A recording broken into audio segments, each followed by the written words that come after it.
Bloomberg Audio Studios. Podcasts, radio, news. The Stock Movers Podcast, your roundup of companies making moves in the stock market, harnessing the power of Bloomberg data. Time to take a look at stocks on the move today. I'm Nathan Hager, joined by Bloomberg's Kriti Gupta. Kriti, good morning. You look at the broader indexes, you'd think not a whole lot's going on, but wow, look at the biggest downside mover in the pre-market. Tell us what's going on with Centene. Good morning.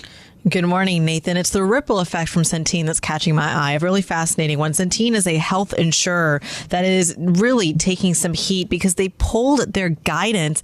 They're talking about weak trends. The company has really taken a hit in the pre-market to the tune of something like 26% this morning. But of course, it is not a part of the S&P 500. Instead, Elevance Health, which is one of their competitors, is. And so the biggest mover to the downside in the S&P 500 is Elevance Health. The ticker is ELV, trading down by about 4.5% this morning at about $378 a share. Now, again, this is one of those stocks that trades on sympathy with the news out of Centene. So let me bring it right back to that story. They pulled their guidance initially because they said there's weaker than expected market trends. They're expecting headwinds of, get this, as much as $1.8 billion.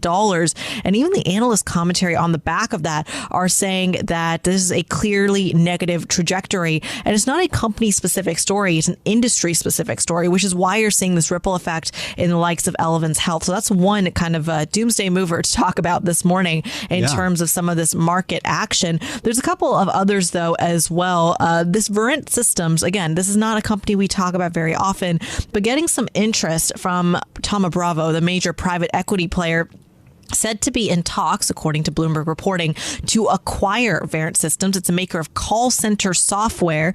We know Thoma Bravo has been on a string of making a series of big tech deals as well. So this is probably in line with some of that as well. Look, this deal has not been confirmed. Thoma Bravo has not confirmed this by any means, but the speculation is enough to move the market, as we well know. So VRNT is your ticker in terms of pre-market story. It was higher, at least when the news initially floated, by as much as 16% in late trading yesterday. This was after the closing bell.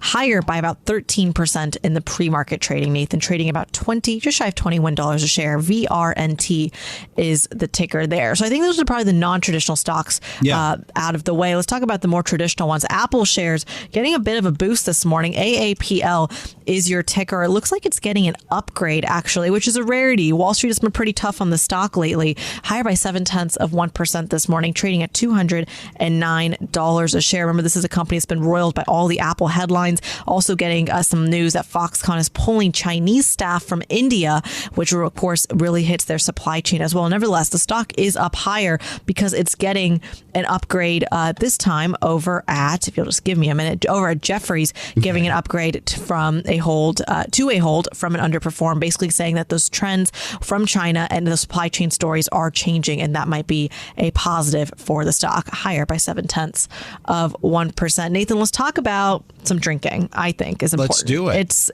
almost the fourth. Why not? It's almost the fourth. It's almost the end of my day here in London. Might as well. Which brings me to Constellation Brands. STZ is your ticker, down about 0.6% this morning, trading just shy of $166 a share. Now, they actually came in with some of their earnings, their EPS missing on soft beer sales. They're saying that there's softer demand for wine and spirits. I don't know where they're getting their information from, but not from this radio booth, Nathan. Well, I don't know if you heard the story from Lisa Mateo that Gen Z is drinking more compared to baby boomers. So way to keep up with the trend. Well done. The Stock Movers Podcast from Bloomberg Radio. Check back with us throughout the day for the latest roundup of companies making news on Wall Street. And for the latest market-moving headlines, listen to Bloomberg Radio live. Catch us on YouTube, Bloomberg.com, and on Apple CarPlay and Android Auto with the Bloomberg Business app.